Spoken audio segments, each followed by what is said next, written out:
സ്ഥിരീകരിക്കട്ടെ.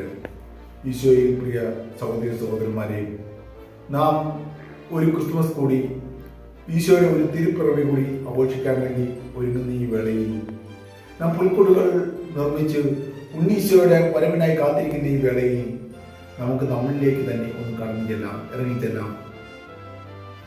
എൻ്റെ ഹൃദയത്തിൽ ഞാൻ ഉണ്ണീശോയ്ക്ക് വന്നു കേൾക്കാൻ നല്ലൊരു പുൽക്കൂട് ഉണ്ടാക്കിയിട്ടുണ്ടോ? എൻ്റെ ഹൃദയം ഉണ്ണീശോയെ സ്വീകരിക്കാൻ ഞാൻ ഒരുക്കിയിട്ടുണ്ടോ എന്ന് വചനമാകുന്ന ആ ദൈവത്തെ, ആ ഉണ്ണീശോനെ എൻ്റെ ഹൃദയത്തിൽ ഞാൻ ജന്മമെടുക്കാനുള്ള അവസരം നൽകുമ്പോഴാണ് എനിക്കൊരു ക്രൈസ്തവ വിശ്വാസിയാണെന്ന്, അല്ലെങ്കിൽ ഞാൻ ക്രിസ്ത്യാനിയാണെന്ന് എനിക്ക് പറയാൻ സാധിക്കുകയുള്ളൂ.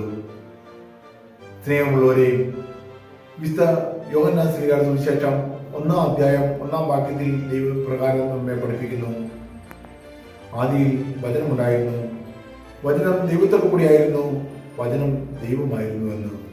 അതെ, ആ വചനമാകുന്ന ദൈവത്തെ ഞാൻ എൻ്റെ ഹൃദയത്തിൽ ഒരുക്കിയ ആ പുൽക്കൂട്ടിൽ ജന്മമെടുക്കാനുള്ള അവസരമൊരുക്കുമ്പോൾ നാം അറിയാതെ തന്നെ ക്രിസ്മസിന്റെ ആഘോഷങ്ങൾ പരിപൂർണതയിൽ എത്തുകയാണ് ചെയ്യുന്നത്.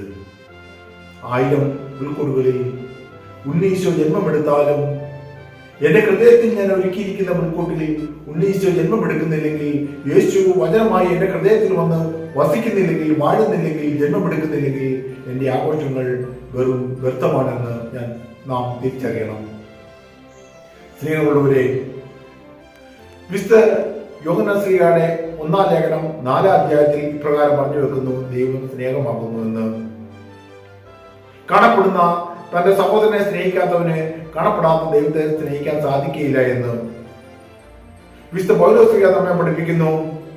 സ്നേഹത്തിന്റെ ആഴങ്ങളിലേക്ക്, അല്ലെങ്കിൽ സ്നേഹത്തിന്റെ അർത്ഥം എന്താണ് എന്ന്. സ്നേഹം കോപിക്കുന്നില്ല, കലഹിക്കുന്നില്ല, മറ്റുള്ളവരോട് അസൂയപ്പെടുന്നില്ല, സ്നേഹം മറ്റുള്ളവരുമായിട്ട് കലഹിക്കുന്നില്ല. ഇങ്ങനെ പല കാര്യങ്ങളും വിശുദ്ധ പൗലോസ് ശ്ലീഹ നമ്മളെ പഠിപ്പിക്കുന്നുണ്ട്. ഈ തിരിച്ചറിവിൽ നിന്നുകൊണ്ടായിരിക്കണം നാം ദൈവസ്നേഹത്തിൽ വളരാൻ.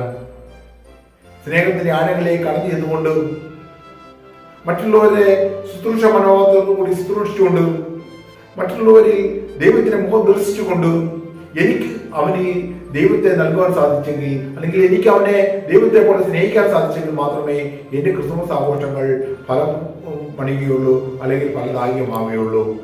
അതെ സഹോദരരെ, നമുക്ക് മറ്റുള്ളവരിലേക്ക് ഇറങ്ങി ചെന്നുകൊണ്ട്, മറ്റുള്ളവരിൽ യേശുവിനെ കണ്ടെത്തിക്കൊണ്ട്, യേശുവിനെ നൽകിക്കൊണ്ട്, യേശുവിന്റെ യഥാർത്ഥ പ്രേക്ഷിതരായി മാറാൻ നമുക്ക് സാധിക്കട്ടെ എന്ന് ആശംസിച്ചുകൊണ്ട് എല്ലാവർക്കും ക്രിസ്തുവിന്റെ എല്ലാവിധ നന്മകളും മംഗളങ്ങളും നിർത്തുന്നു. നന്ദി, നമസ്കാരം. ജയ് മിഷേലി.